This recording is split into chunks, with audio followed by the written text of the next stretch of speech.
Глава Госдепартамента США Майк Помпео заявил, что давление Китая на уйгуров является самой большой угрозой религиозной свободе. Глава американской дипломатии выступил на мероприятии, организованном молодежным движением «Ансар», входящим в состав одной из крупнейших исламских ассоциаций Индонезии Нахдатуль-Уляма. Подчеркнув, что Пекин оказывает давление на уйгуров в рамках так называемых борьбы с терроризмом и искоренения бедности, Помпео заявил, что целью китайских властей является уничтожение их веры и ослабление семейных уз. Китайское правительство пытается убедить индонезийских мусульман не вмешиваться в уйгурский вопрос.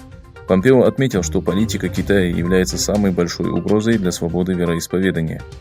Убежденный в том, что путь к решению этого вопроса положила Индонезия, где люди разного происхождения и относящиеся к различным религиям живут в мире и согласии, Помпео заявил, что не видит причин, по которым ислам не мог бы существовать наряду с другими религиями.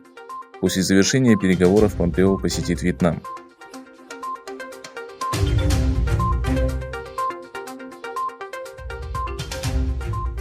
Заместитель постоянного представителя США при ООН Келли Карри заявила, что Организация Объединенных Наций не предпринимает необходимых шагов для расследования нарушений прав уйгуров. Говоря о принудительной контрацепции, подселении китайцев и сексуальном насилии в отношении женщин в центрах содержания под стражей, Карри отметила, что китайские власти арестовали и направили во внутренние провинции большинство мужчин региона, чтобы безнаказанно посягать на честь женщин. Сообщив, что также была представителем США в комиссии ООН по положению женщин, Карри сделала следующее заявление. ООН не предпринимает должных шагов для получения доступа в регион и проведения расследования нарушений прав уйгуров и других тюрков.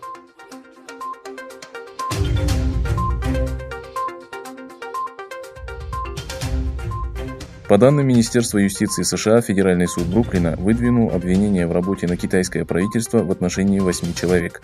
Люди, в отношении которых выдвинуты обвинения, действовали во благо и под контролем Китая. Они следили и были причастны к кампаниям запугивания ряда граждан США, призывая их вернуться в Китай в рамках всемирной незаконной согласованной кампании, известной как «Операция Охота на лис», говорится в пресс-релизе Министерства юстиции США.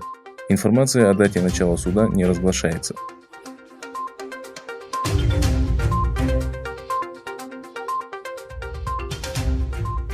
США в четверг ввели санкции в отношении нескольких компаний в Иране, Китае и Сингапуре в связи с тем, что данные компании покупали и продавали нефтехимические продукты через Trilliance Petrochemical Company, которая была включена в санкционный список в январе. В заявлении отмечается, что нефтехимическая продукция Ирана, сбытом которой занимаются эти компании, продолжает оставаться важным источником дохода, используемым корпусом стражей исламской революции для финансирования коррумпированных режимов и террористических групп на Ближнем Востоке, а в последнее время и в Венесуэле. Как сообщается в заявлении министра финансов Стивена Мнучина, санкции в отношении ключевых игроков нефтяного сектора Ирана вводятся в связи с тем, что они оказывают поддержку силам Кудс, элитного подразделения корпуса стражей исламской революции, которые США внесли в черный список.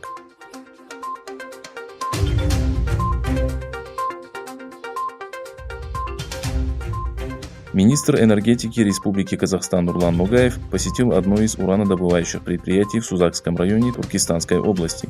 Как сообщает пресс-служба Министерства энергетики, за первое полугодие в стране было добыто 10 434 тонны урана, из которых 1554 тонны было получено на урановом месторождении Сузак.